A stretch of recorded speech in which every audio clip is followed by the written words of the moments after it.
Hi ಎಲ್ಲರಿಗೂ ನಮಸ್ಕಾರ. ಇವತ್ತು ಜ್ಯೂಸಿ ಆ್ಯಂಡ್ ಕ್ರಿಸ್ಪಿಯಾಗಿ ಒಂದು ಸಿಂಪಲ್ ಆಗಿ ಮಸಾಲೆನ ರುಬ್ಬ ಹಾಕಿ ಯಾವ ಥರ ಕಬಾಬ್ನ ಮಾಡೋದು ಅಂತ ನೋಡೋಣ. ಫಸ್ಟಿಗೆ ಯಾರೆಲ್ಲ ನನ್ನ ಪೇಜನ್ನು ಸಬ್ಸ್ಕ್ರೈಬ್ ಮಾಡಿಲ್ಲ ಪ್ಲೀಸ್ ಸಬ್ಸ್ಕ್ರೈಬ್ ಮಾಡಿ. ಬನ್ನಿ ಫಸ್ಟಿಗೆ ಒಂದು ಮಸಾಲೆನ ರುಬ್ಕೊಳ್ಳೋಣ. ಇದಕ್ಕೆ ನಾನೊಂದು 5 ಲವಂಗ, 3 ಏಲಕ್ಕಿ, ಒಂದು 3 ಚಿಕ್ಕ ಪೀಸಷ್ಟು ಚಕ್ಕೆ, ಒಂದು 10 ರಿಂದ 15 ಒಣಮೆಣಸನ್ನ, ಹಾಗೆ ಒಂದು 7 ರಿಂದ 8 ಬೆಳ್ಳುಳ್ಳಿ, ಹಾಗೆ ಒಂದು ಸ್ವಲ್ಪ ಶುಂಠಿನ ತಗೊಂಡಿದ್ದೀನಿ, 1 ಇಂಚ್ ಆಗೋಷ್ಟು. ಇದನ್ನ ಇವಾಗ ನಾವು ಎಲ್ಲಾನು ಮಿಕ್ಸಿ ಜಾರಿಗೆ ಹಾಕೊಳ್ಳೋಣ. ಮಿಕ್ಸಿ ಜಾರಿಗೆ ಹಾಕಿದ ಮೇಲೆ ನಾವು ಇದಕ್ಕೆ ರುಬ್ಬಕ್ಕೆ ಎಷ್ಟು ನೀರು ಬೇಕು ಅಂತ ನೋಡಿಕೊಂಡು ನೈಸಾಗಿ ರುಬ್ಕೋಬೇಕು. ನಾವು ಇದಕ್ಕೆ ಜಾಸ್ತಿ ನೀರು ಹಾಕೋದು ಬೇಡ, ಗಟ್ಟಿಯಾಗಿ ಮಸಾಲೆನ ರುಬ್ಕೋಬೇಕು. ನೋಡಿ ಇಲ್ಲಿ ನಾನು ತೋರಿಸ್ತಿದ್ದೀನಲ್ಲ, ಈ ಥರ ರುಬ್ಬಿ ಇಟ್ಕೊಳ್ಳಿ. ಇದು ನೀರಾಗಿ ಇದ್ದರೆ ಕಬಾಬು ಚೆನ್ನಾಗಿ ಬರೋದಿಲ್ಲ. ಈಗ ಈ ಮಸಾಲೆನ ನಾವು ಒಂದು ಬೌಲಿಗೆ ಹಾಕೊಳ್ಳೋಣ. ಹಾಗೆ ಇದಕ್ಕೆ ನಾವು ಒಂದು 3 ರಿಂದ 4 ಸ್ಪೂನ್ ಆಗುವಷ್ಟು ಕಾರ್ನ್ಫ್ಲೋರ್ನ ಹಾಕೊಳ್ಳೋಣ. ನೀವು ಅದಕ್ಕೆ ಕಾರ್ನ್ಫ್ಲೋರ್ ಎಷ್ಟು ಬೇಕು ಅಂತ ನೋಡ್ಕೊಂಡು ಹಾಕೊಳ್ಳಿ. ನಾನಿಲ್ಲಿ 1 ನಿಂಬೆ ಹಣ್ಣಿನ ರಸನ ಇದಕ್ಕೆ ಹಿಂಡಿ ಹಾಕೊತಾ ಇದ್ದೀನಿ. ಹಾಗೆ ಚಿಕ್ಕದಾಗಿ ಕಟ್ ಮಾಡ್ಕೊಂಡಿರುವಂತಹ ಕರಿಬೇವು ಸೊಪ್ಪನ್ನ ಇದಕ್ಕೆ ಹಾಕೊಳ್ಳೋಣ. ಹಾಗೆ ಒಂದು 1/4 ಸ್ಪೂನ್ ಆಗೋಷ್ಟು ಅರಿಶಿನ ಹಾಕೊಳ್ಳಿ. ಹಾಗೆ ಒಂದು 1/4 ಸ್ಪೂನ್ ಆಗೋಷ್ಟು ಗರಂ ಮಸಾಲನ ಹಾಕೊಳ್ಳೋಣ. ಇದಕ್ಕೆ ರುಚಿಗೆ ಎಷ್ಟು ಬೇಕೋ ಅಷ್ಟು ಉಪ್ಪನ್ನ ನೋಡಿ ಹಾಕೊಳ್ಳಿ. ಇದಕ್ಕೆ ಒಂದು ಮೊಟ್ಟೆನ ಒಡೆದು ಹಾಕೊಳ್ಳೋಣ.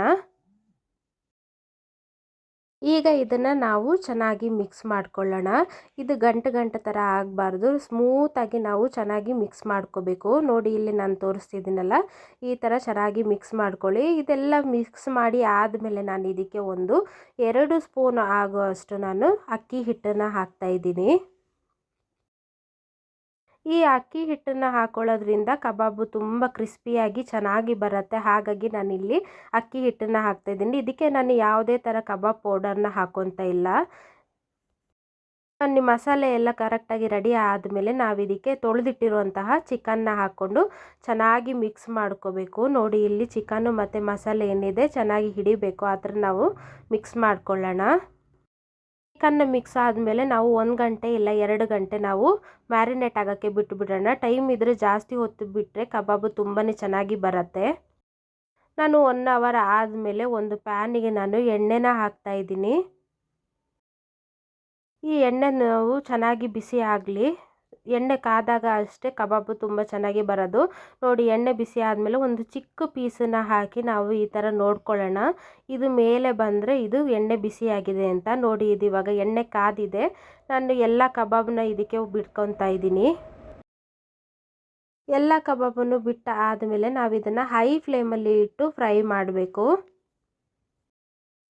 ನೋಡಿ ಒಂದು ಸೈಡು ಫ್ರೈ ಆದಮೇಲೆ ನಾವು ಇದನ್ನು ಈಗ ಉಲ್ಟಾ ಹಾಕೊಳ್ಳೋಣ.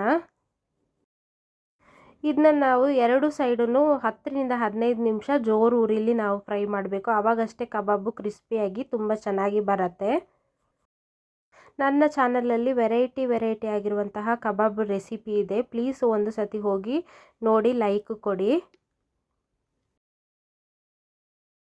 ನೋಡಿ ಇವಾಗ ಕಬಾಬು 2 ಸೈಡು ಚೆನ್ನಾಗಿ ಫ್ರೈ ಆಗಿದೆ. ಇವಾಗ ನಾವು ಇದನ್ನು ತೆಕ್ಕೊಂಡು ಒಂದು ಪ್ಲೇಟಿಗೆ ಹಾಕೊಳ್ಳೋಣ.